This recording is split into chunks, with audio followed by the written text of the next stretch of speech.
Hello, everybody. Welcome to Office Hours FM, episode 63. I'm your host, Carrie Dills, and I found pretty much maybe the most awesome guest ever today. Jerod Morris, how are you doing? I'm doing very well. What a great introduction. Thank you. Well, how are you doing? I'm doing fine. Thank you. It is nice to see the sun shining and have an air conditioner that works. Yes. It might be shocking to some people that it's already using an air conditioner, but I think we've been using one since probably March. Well, we do live in Texas after all. Yes. Well, thanks to everybody who's joining us for the show today. I would very much like to thank our sponsors, Manage WP and Dream Press 2. I'm going to give you a little bit more info on those later.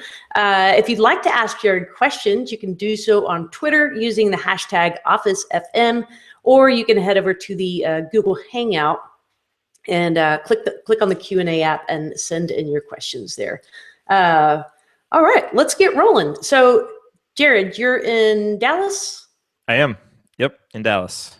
Are you in Dallas, or in I guess it's kind of technically North Dallas, a little bit west of Plano, a little bit east of Addison, kind of in that area. Okay. So, yeah. Well, this is my third week in a row to have a Texan as a guest, and it was not on purpose, but I don't mind it, really. Can I be considered a Texan? Like, even though I'm not from here, I've lived here for 7 years. Like, at what point can I actually call myself a Texan?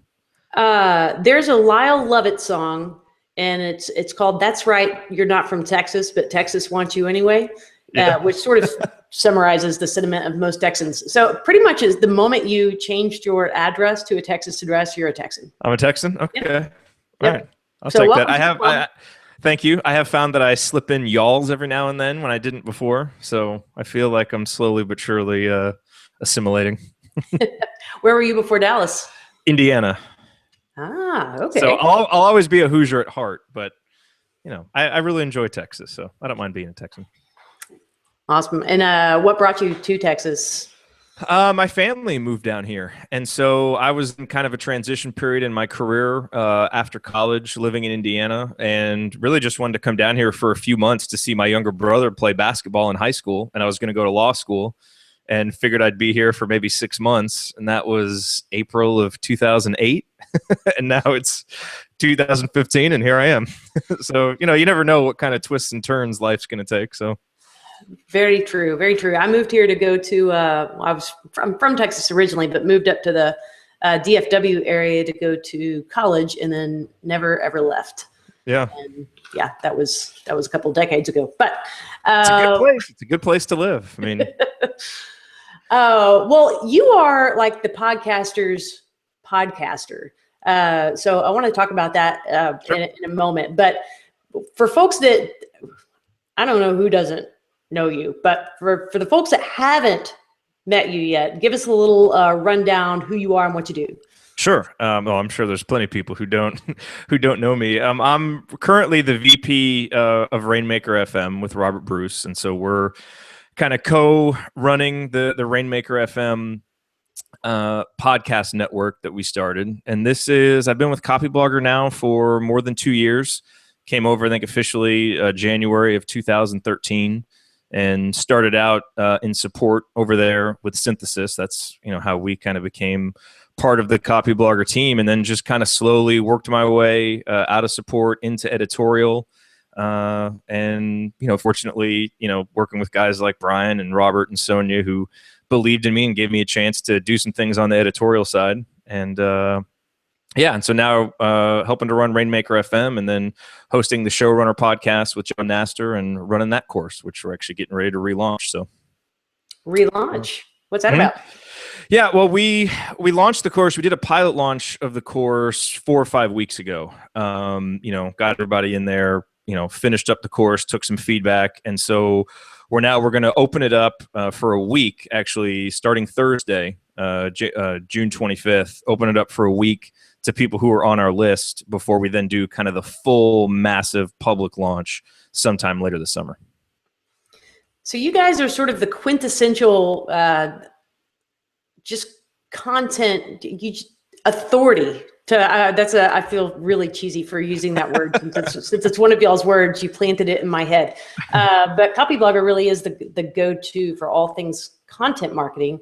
And so Rainmaker FM, I guess, is a pretty natural extension of that, or is Rainmaker FM sort of an adjunct to the Rainmaker platform, if that makes sense?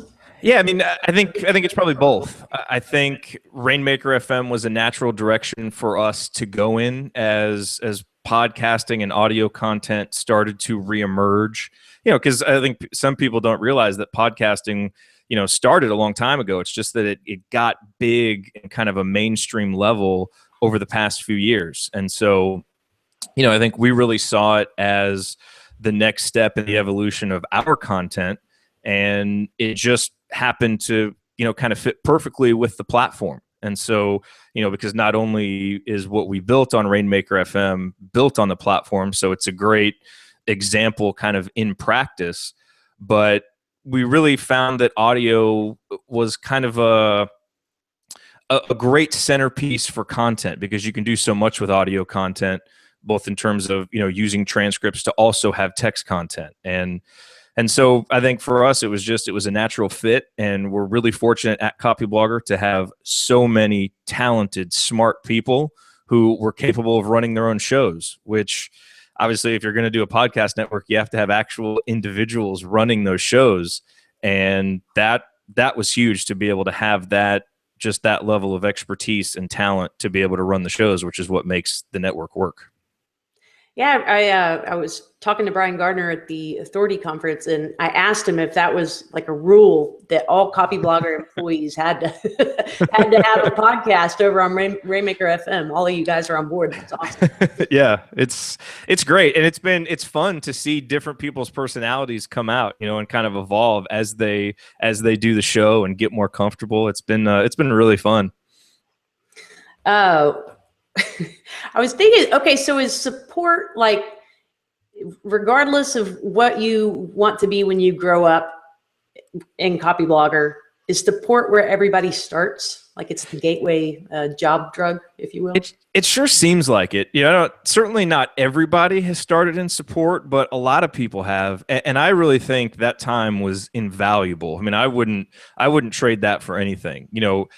And support was always kind of difficult to me because I've always been a content guy. So even when we developed the hosting platform before we came over to Copyblogger, I was really in support more out of necessity than anything, because we had such a small, lean team. But I was the least technically savvy of the support people. So when it was kind of like my weekend to take the support desk, everybody knew, okay, Jerod's on the support desk. We need to be ready to help him out a little bit. But, you know, just not only the technical skills I was able to learn, but just that interaction with the customers on the one-to-one basis, how they view things, what makes life difficult or easy for them. You know, when you start thinking about things from a marketing perspective and then from a product development perspective, it's absolutely invaluable experience. And just the people skills and the patience that you learn dealing with everything that goes on there. I mean, it's, you know, Brian says it all the time that really our support team is the lifeblood of our company. I mean, they're the ones doing the real work that without them, nothing else works. And so I'm, you know, again, I don't think everybody has to go through that, but I think if you can, it's just invaluable experience. I completely agree as an outsider looking in, but I mean, yes, in any, even jobs I've been in the past, kind of starting at that busboy level, and not to demean the support position at all, but just as that kind of first incoming job, it's fantastic to be able to have that perspective wherever you go in a company. So let's give a large round of applause to the Copyblogger support team, who I have sent many questions to today. So they are awesome, Andrea and Jen and the rest of you. Mm-hmm. So we've got a question here from the vendor. Yes. He's asking about video podcasting. So like what I'm doing now, it's recording it live, doing a video, and then later on, of course, having it in both formats, video and audio. Mm-hmm. He's asking, isn't it more engaging, and are there any plans to do that in the future with the podcast on Rainmaker FM?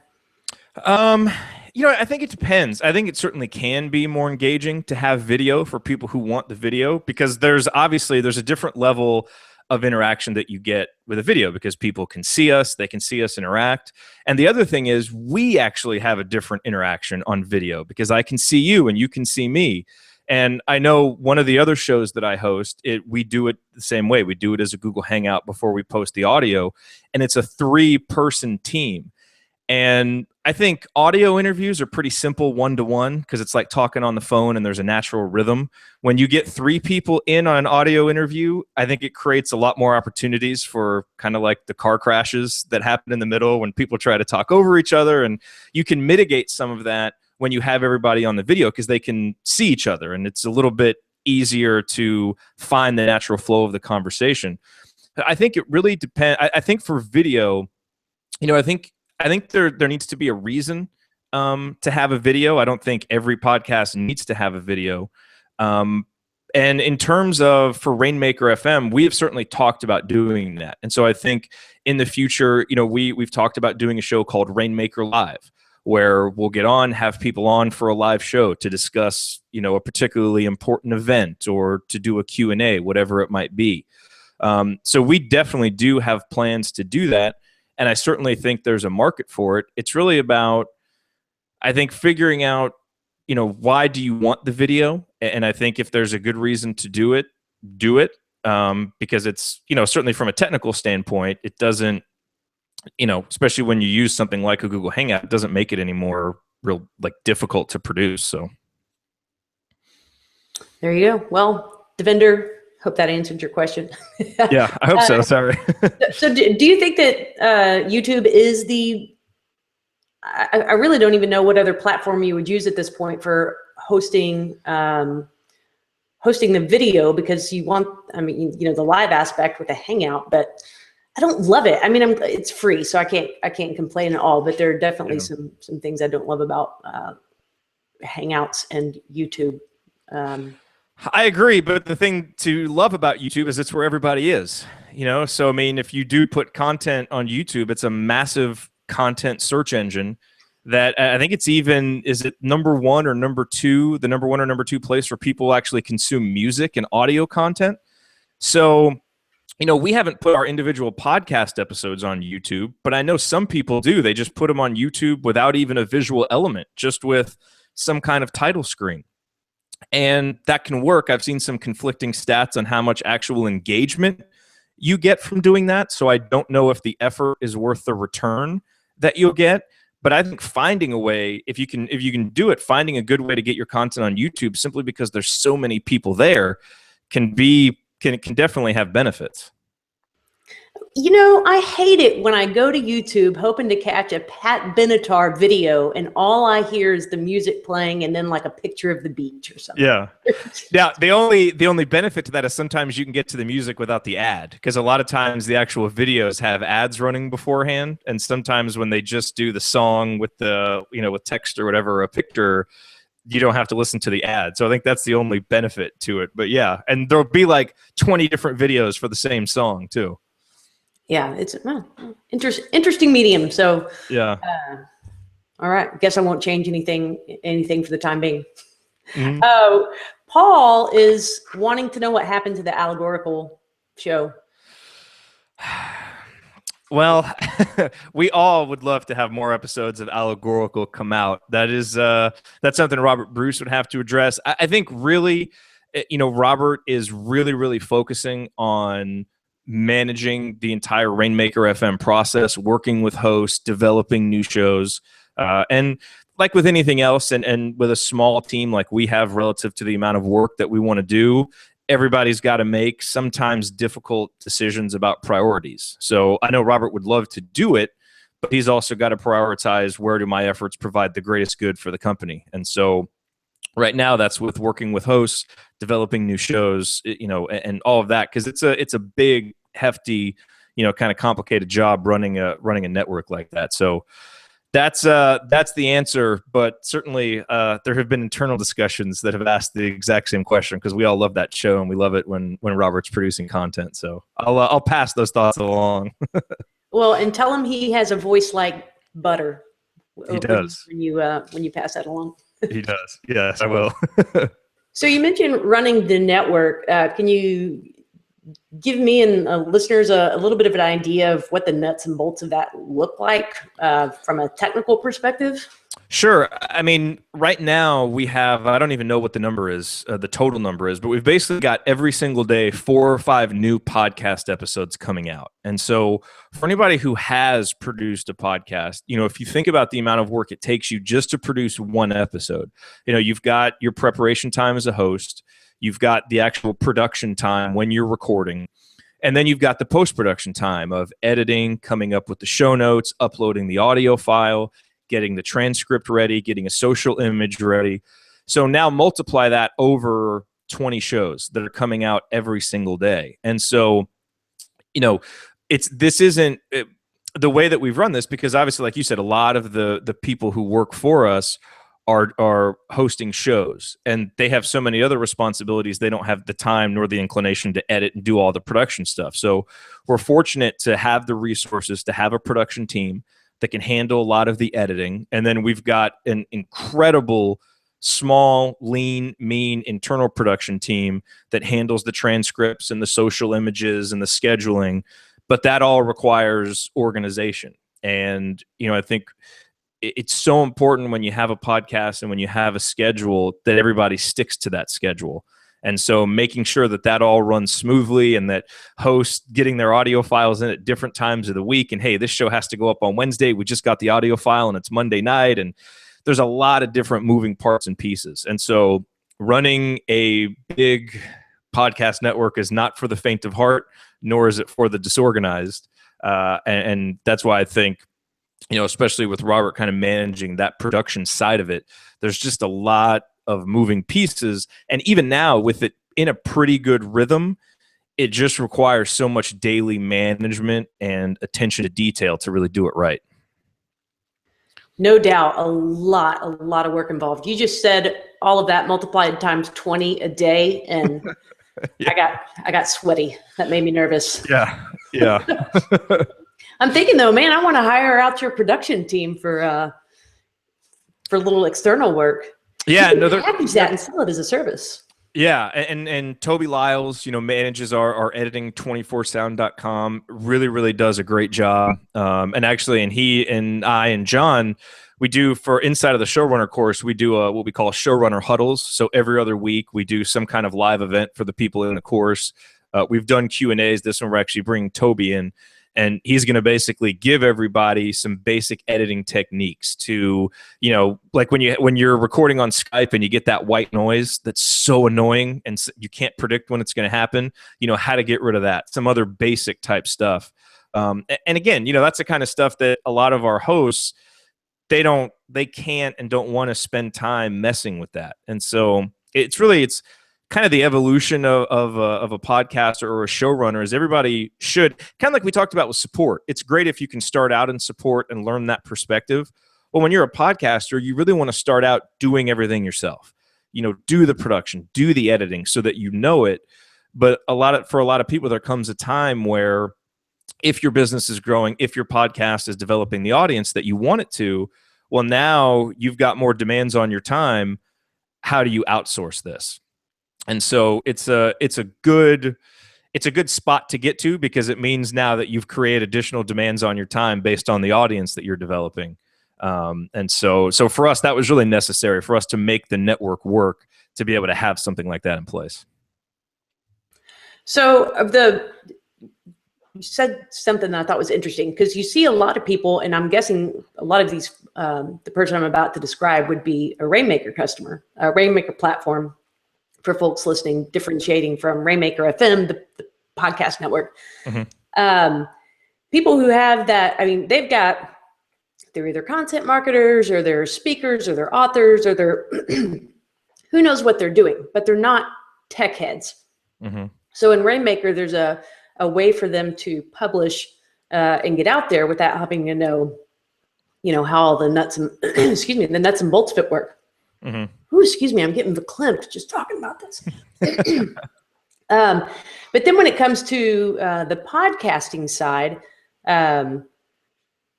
Rainmaker has a way to display the podcast and kind of organize them and whatnot.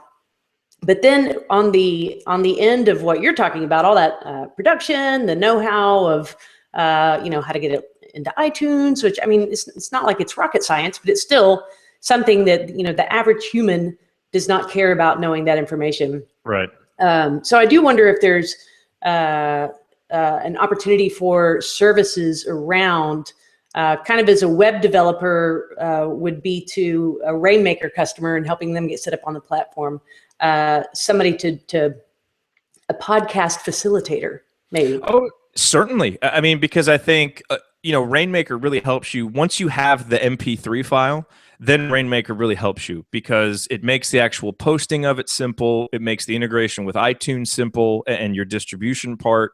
But you still have to get that good quality MP3 file. And there's a lot that goes into that, all the way from the planning, like with, let's say that you do an interview show like John Nasser does with Hack the Entrepreneur. He's scheduling a lot of his own interviews, but he's doing 3 episodes a week. And you and I both know how difficult it can be to just schedule, just to find times that work for people.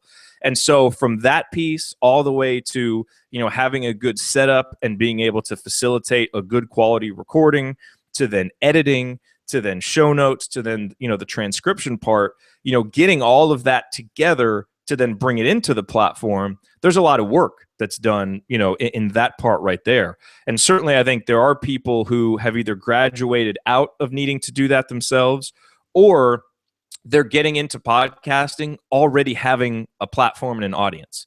And for those people who are a little bit more advanced, they may want to get on the podcast and talk and interview people. They may not care about the editing, which is totally fine.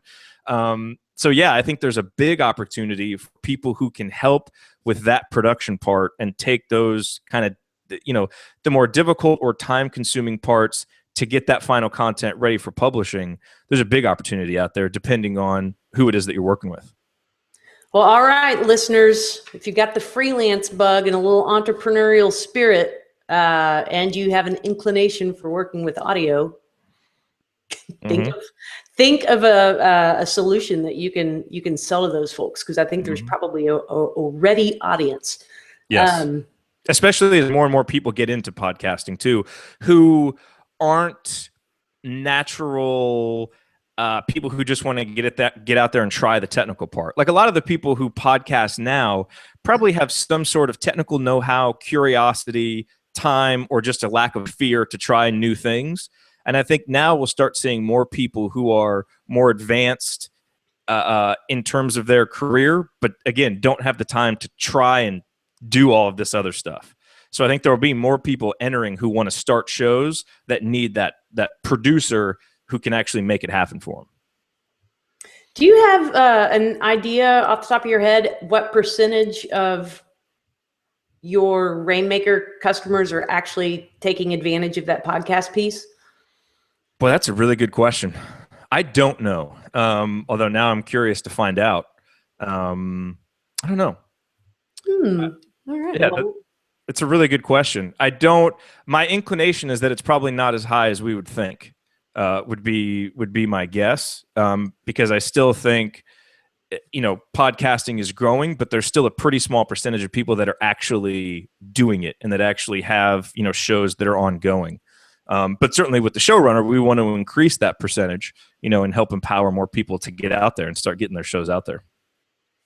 Cool. I think going off topic a little bit, but you guys sent out an email this morning with some updates to Rainmaker that were essentially, hey, look at our documentation. I know it's coded as an update, but I was reading between the lines and I'm like, oh my gosh, most of this has been here the whole time. They're just making it easier to get to. And I think that's great. I mean, you've got these incredible resources like the showrunner teaching you how to be a better podcaster. And you have all this wonderful documentation. It's just a matter of getting people to actually notice that it exists and take advantage of it. Yeah, well, and it's funny that you mentioned that, because when I was developing the showrunner course, or when John and I were developing it, and then I was kind of putting the pieces together in the back end of Rainmaker, it was the first time that I'd used the new LMS features. And I'm not always great at reading instructions. I kind of like to just dive in and start doing stuff. And so if something doesn't immediately make intuitive sense, it can put up some roadblocks. And so with the LMS, for example, as soon as I got in there, just looking at it, having never developed a course before and not having used ours, I didn't know where to start. And so I was like, okay, I don't want to go like pester everybody and start asking questions. Let me actually go use the knowledge base and see how the documentation is. And it was, I was, I won't say I was surprised, because I had a feeling it would be good, but it made working through it so simple, and it was step by step by step, and it made everything make sense. And I think sometimes you can overlook how important that is, to just have the good documentation and step by step to walk people how to do things, because Rainmaker certainly does alleviate a lot of the technical issues and headaches that people can have. But Rainmaker itself still requires a little bit of learning, because it's its own system, and not everything is going to make immediate sense to everybody, depending on your experience with WordPress or with Premise, whatever it is. And so I think, and especially with some of what we added with the walkthroughs and some of the videos, it really takes that to the next step of really basically taking you by the hand and saying, oh, you want to create a course? Here's the steps that you need to do that. So I think it'll be really, really helpful for everybody, regardless of how they learn for the first time, or whether they're like me and just dive right in, or really want to spend time reading and getting all the exact steps down. I hear you. Well, let me pause for a moment. Anybody who is tuning in midway through the show, you can ask Jerod questions on Twitter by tagging it with hashtag OfficeFM. Or if you're over on the Google Plus watching via the Hangout, you can use the Q&A Hangout app to submit a question. Jerod, I've got a sponsor today who is a web host, and it's not Synthesis. I'm going to cover my ears. Okay, yeah, cover your ears for this next part. Although I'm wearing earbuds, so covering my ears actually just makes the sound more acute. Well, in that case, whoo, okay, you're going to have to listen. We have got DreamHost, who has introduced DreamPress 2. It's an upgrade from the improvement from the original DreamPress. It's basically managed WordPress hosting for the nerdy folks who really like to get in and maybe use some WP CLI or play with HHVM. And the really cool thing about it is that they have unlimited traffic. And all of that at a price that's actually, I think, the most affordable managed WordPress host on the market. So please check them out at dreamhost.com/office hours. And then we've got Managed WP. Jerod, I don't know if you've had any experience. I don't know. Well, you probably don't need a service like Managed WP. I've heard of it, but I've never actually used it myself. It's a big time saver is basically what it is. It's you can add their plugin to all of the WordPress sites that you manage, and then see all of those sites from a single dashboard. So you can run all your updates, manage your comments, do all that stuff. If you're managing a bunch of sites, makes that super easy, and you can check them out at managewp.com. Let's get to some questions here. Let's see. Jackie's asking, what type of research, this is a great question, what type of research goes into selecting a podcast program? Interesting. Do you mean like a platform to host a podcast on, or like a podcast? Like a show. Like what you're thinking? Okay, this is going to be a hit, or you think it's going to be a hit, but it actually flops. I mean, are you just kind of throwing stuff out there and seeing what sticks, or is there some? Okay, so from a Rainmaker FM perspective, like how we get new shows. Yep. I think the first thing is to really clearly define what your market is for the network and what the goal is. So obviously for us with Rainmaker FM, the ultimate goal is to create Rainmaker platform customers. And so what that means is that every single show on Rainmaker FM in some way needs to teach people the big picture concepts that the platform helps you achieve. So like with the new show Authorpreneur that we have out with Jim Kukral, he is talking with authors about how to use books as basically a means to drive their business. So not, getting outside of the business model of here, sell books and drive book sales, but how do you almost use books as a business card to, build a platform, increase speaking engagements. And then of course, Rainmaker fits in and helps you do that by building the platform. So for us, all of the roads of the concepts that the shows teach need to lead to the platform. So that's the base, that's the foundation. And then after that, it's about the person, because for a podcast to work, there's got to be a connection with an audience. Otherwise, there's no real point in having a podcast. And so that's the next step is, does this person have the topic area knowledge? Do they have the commitment to actually show up every week or, like Damien, every day, Monday through Thursday to keep their schedule so that they actually develop the connection with the audience that then leads to the audience actually kind of following them along the path that you want to take them. So I think those are the two things that we really look at. And then you just got to put it out there, because there are some shows that you think are going to be hits that flop because for whatever reason, the authentic connection between the host and the audience doesn't happen. And then there are shows that you think, I don't know really what this show is going to do, but it connects with an audience. I think TV executives find that same thing. They think a show is going to be a hit and it just doesn't find an audience for whatever reason. And sometimes there's a magic there that I don't think you can describe or plan for. But I think at a foundational level, you got to make sure that you're being smart, that the shows and the content that you're putting out are in line with the overall business goals. So like say a podcast that focused on the NBA would never make it onto Rainmaker FM. No, we wouldn't want to do that. Although I would love to host a show like that. That'd be a lot of fun, but I don't think it'd be the right fit for Rainmaker FM. There may be one. Check out the Assembly Call podcast.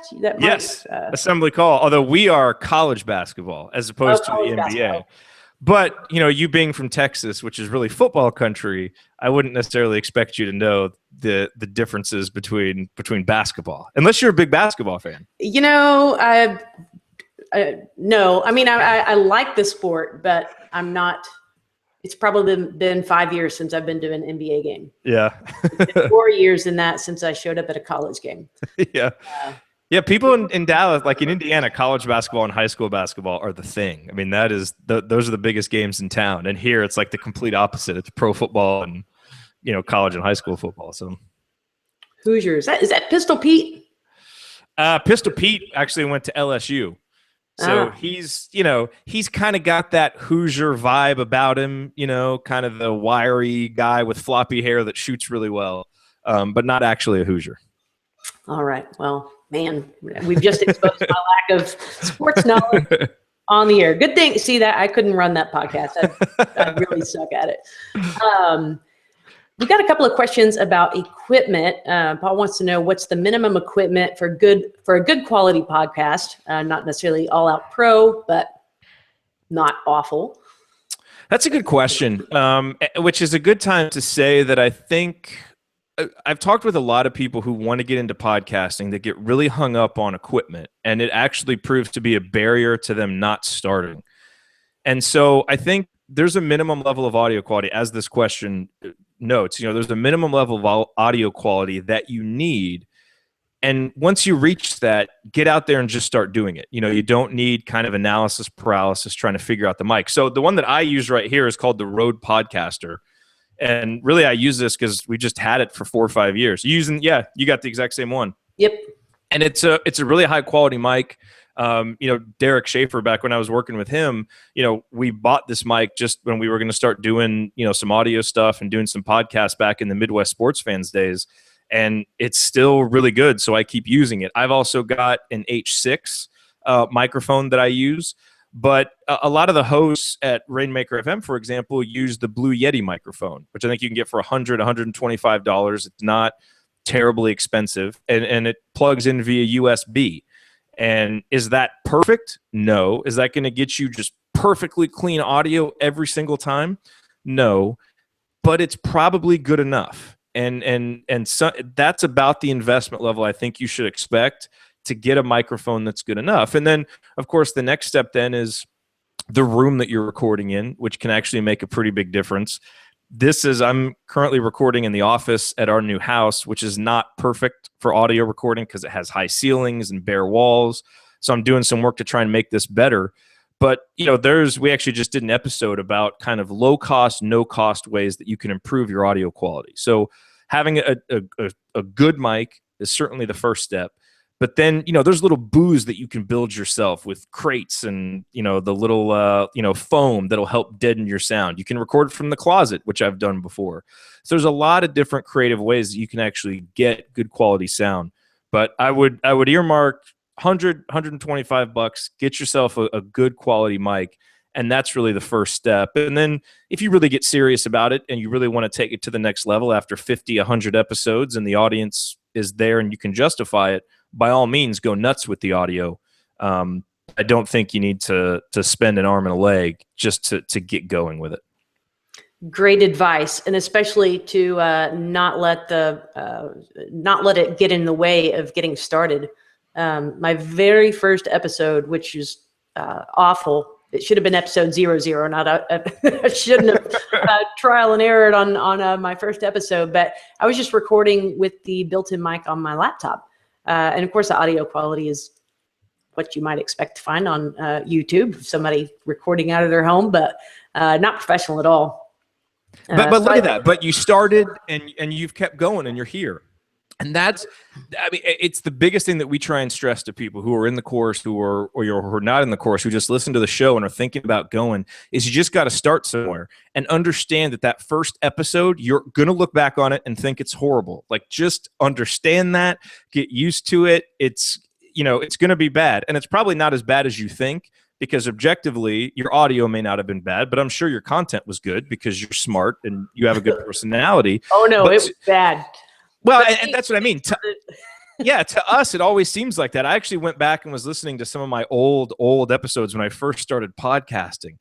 And I could tell I'm reading off a script. I've got shake voice. I'm talking too fast. Like, it's just awful. But yet without that episode, we never get to episode 13 of the showrunner where we're getting to re-release a really successful course. So, I mean, there's a lot of work that has to go in between there. And the difference, I think, between the people who never get going and who we sometimes look at like, oh, well, they must be a natural behind the mic. They're just good at it. No, they've probably just done 500 episodes and just built confidence episode by episode over time. So I'm glad you shared that story, because you just, as imperfect as it's going to be, just embrace it and hug that first episode and love it, because it gets you started on the road to where you want to go. Nice. Well, there's the tip for the day. Launch now, perfect later. Yes, exactly. So a bit of a business question for new Rainmaker. Other than using possibly converting Rainmaker FM listeners over into Rainmaker platform customers, are there any other monetization plans you can share? Yeah, I think that's a really good question too, because monetization with podcasts is something where I think sometimes people either don't think of it at all or they get a little bit too rigid with it. And a lot of people think, okay, for my podcast to be successful, I've got to profit directly, right? Like, I need to sell sponsorships, or I've got to sell access to my archive, or whatever it is. And there is a very, very infinitesimally small number of people who can actually do that. And a lot of times they're people who bring audiences from other avenues to a podcast. Most people, that's not going to happen.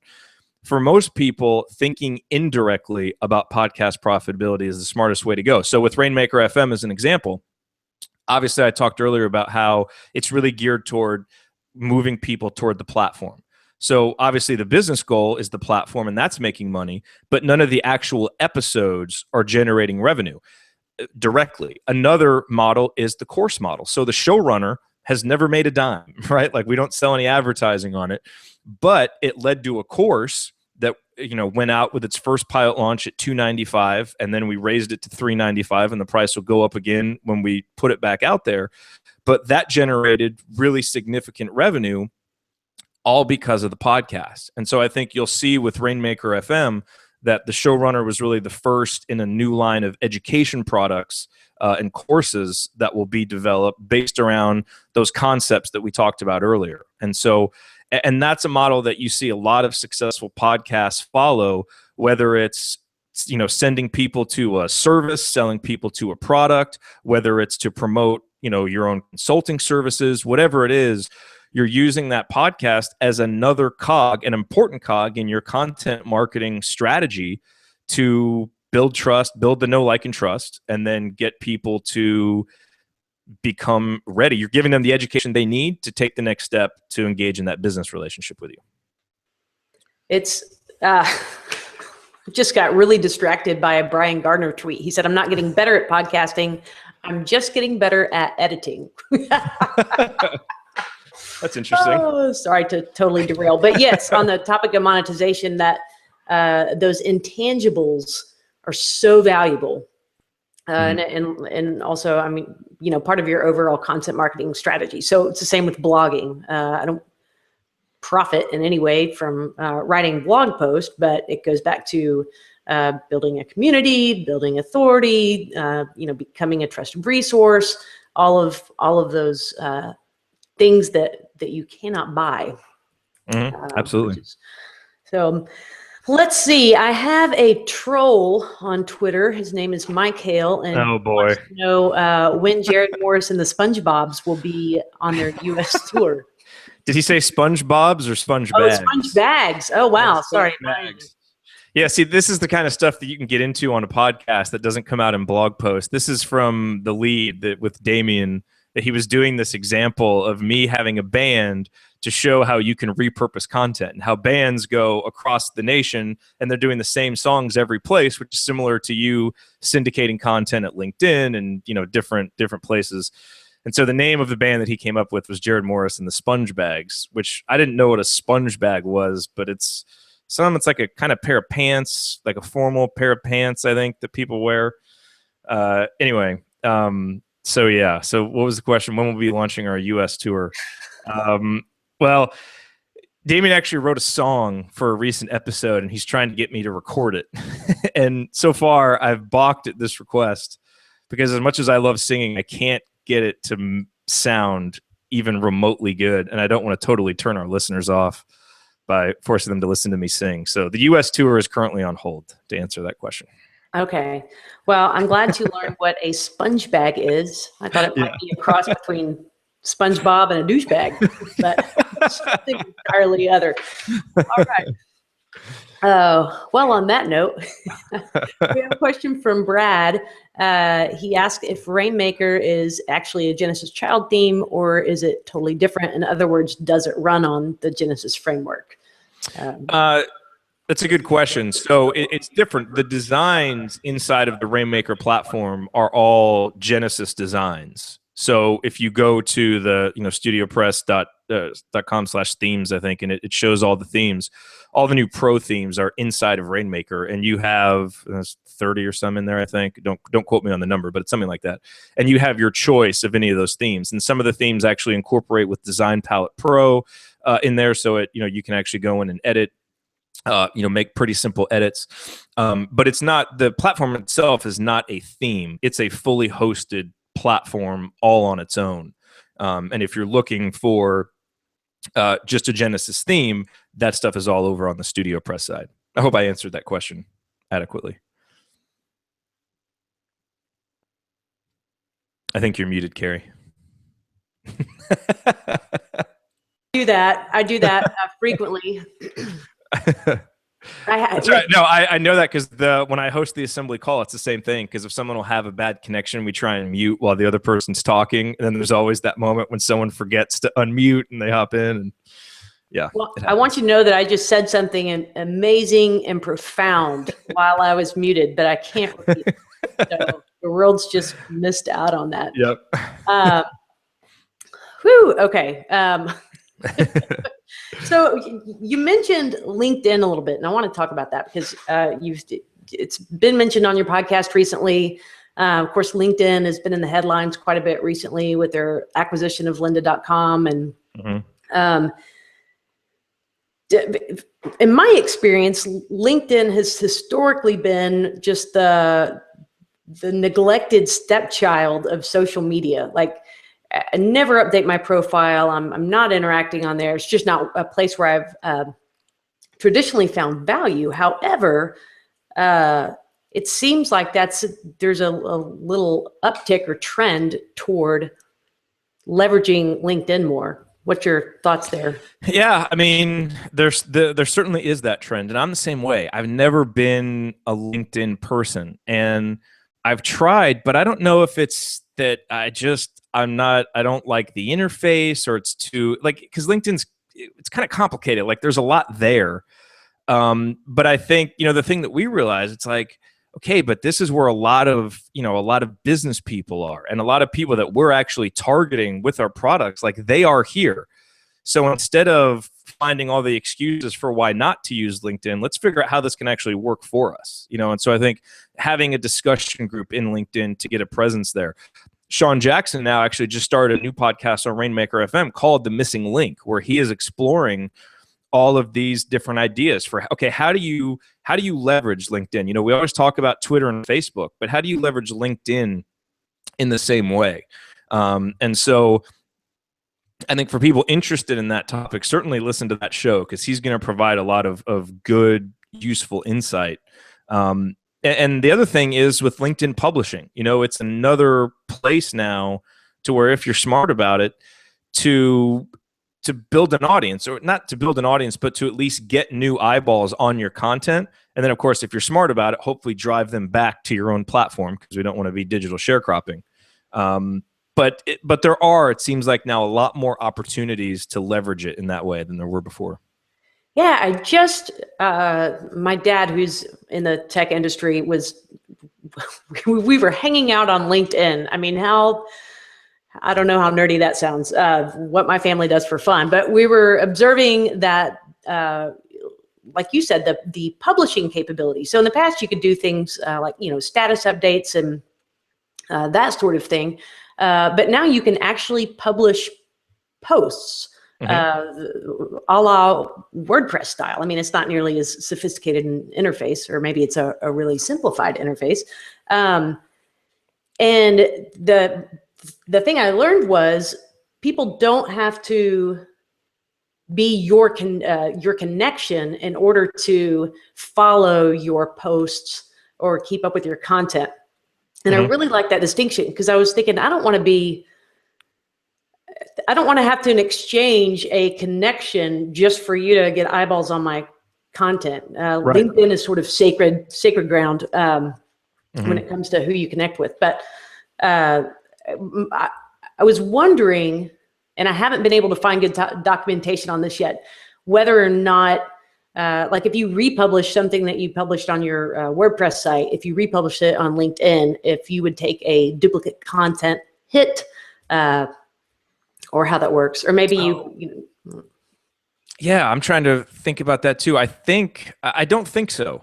And I don't know if they allow you to actually put in the canonical URL in LinkedIn when you publish. I haven't actually published there myself, but I know Damien's had success with it. And we use the example of Gregory Ciotti from Help Scout, who, really had huge success doing it. And it's not, it's posting content that's already been posted elsewhere. So I have to think that the answer to that would be no. I just don't know the exact mechanics of how you do it.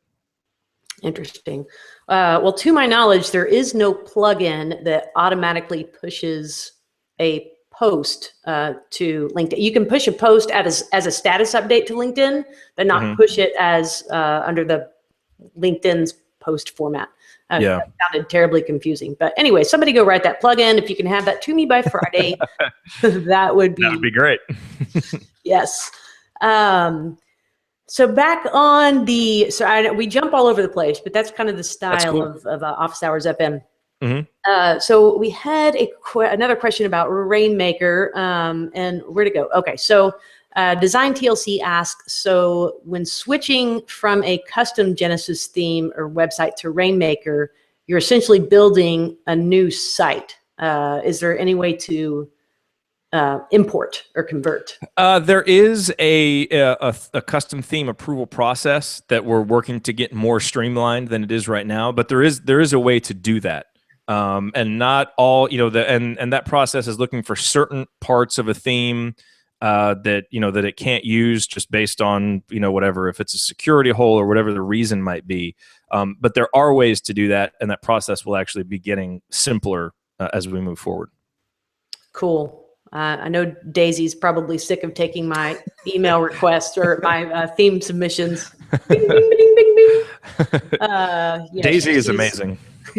Yes, she is a woman of great patience. Yes. If you are listening live and you want to ask Jerod a question, you've got about 10 more minutes to get that in. Tag it with #OfficeFM, and we'll do our best to get to it on the air.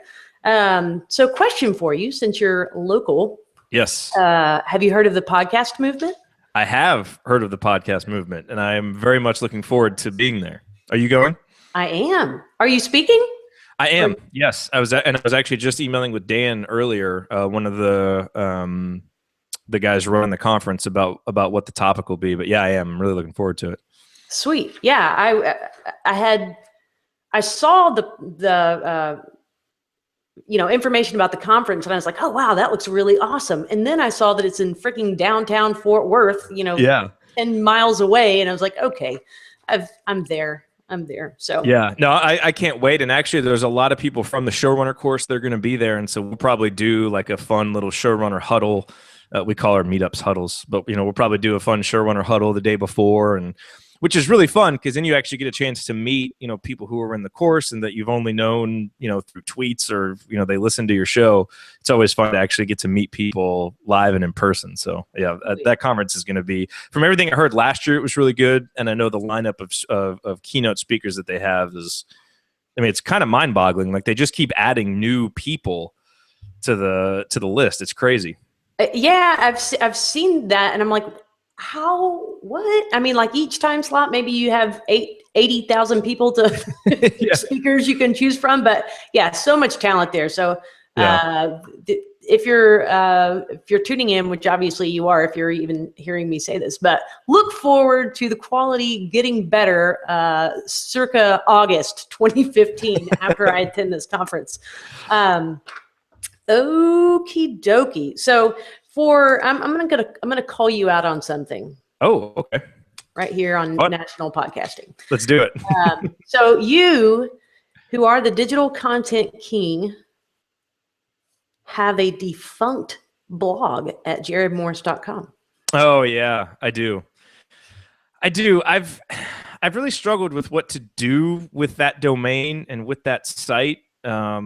Because I probably what I want to do with it is just turn it into like an online business card with just contact information.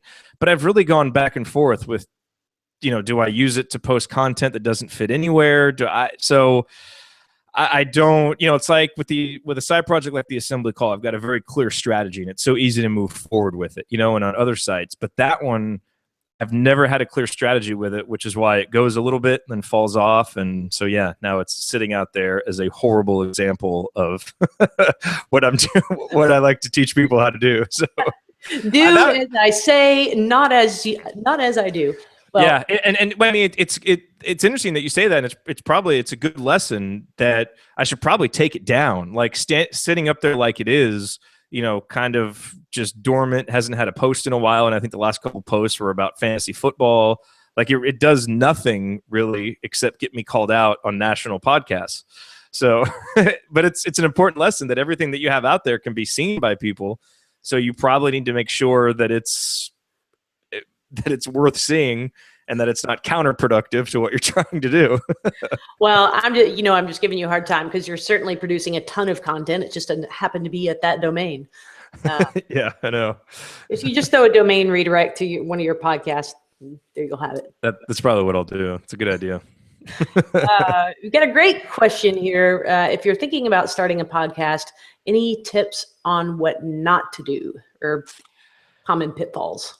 Oh boy, that's a great question. I think the first thing would be to to not judge yourself harshly early on and give yourself some time to get comfortable. I saw a stat that I think 90%, don't quote me on the number, it's a very high percentage of podcasts do not make it past episode 7, and they call it pod fade.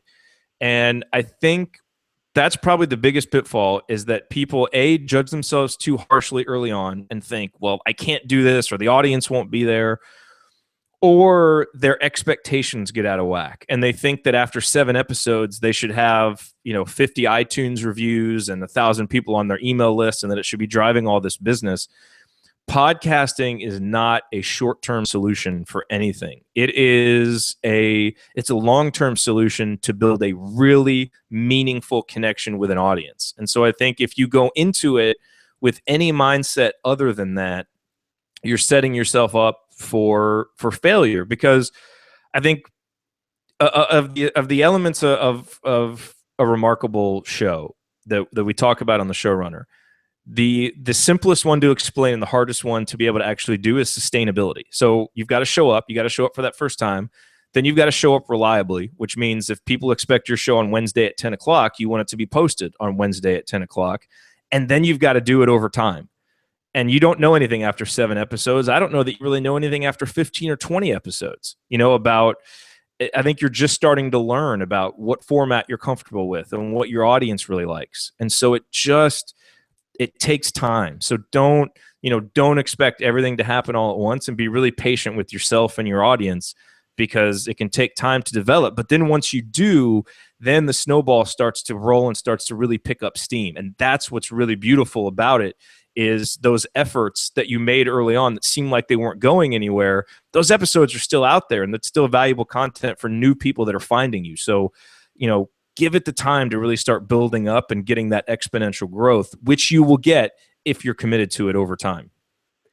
That's fantastic advice, and sort of follows. So I started this originally to be a true office hours, just a live Q&A with me and a guest to answer questions about the Genesis framework.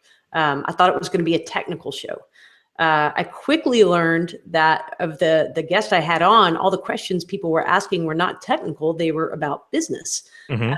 And so, whatever the listener wants, Carrie Dills is going to deliver. Right. So it shifted format to be focusing more on the business of things. And then eventually, or earlier this year, I even dropped the Genesis to just become Office Hours FM, so that it's, we're not limited to just talking about that platform. And it's, especially since we're talking so much that's not technical or Genesis specific anyway, but interesting.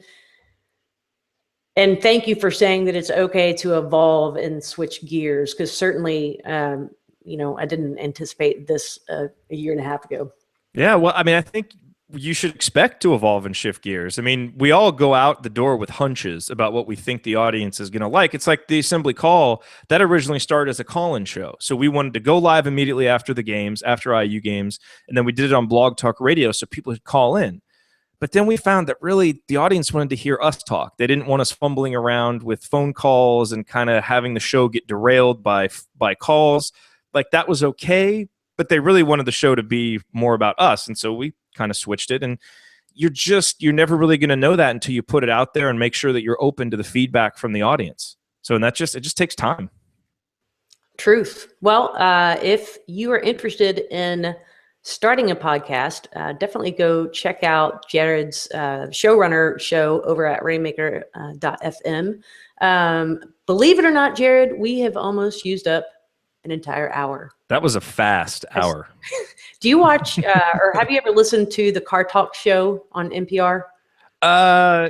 Once, yes. It's two goofy brothers that are mechanics, and one of them recently passed, and the show's no longer. It just is on syndication. But they always end the show by saying, "Well, you've wasted another perfectly good hour of your life." So, anyways, I hope that's not really the case. No, this was a lot of fun.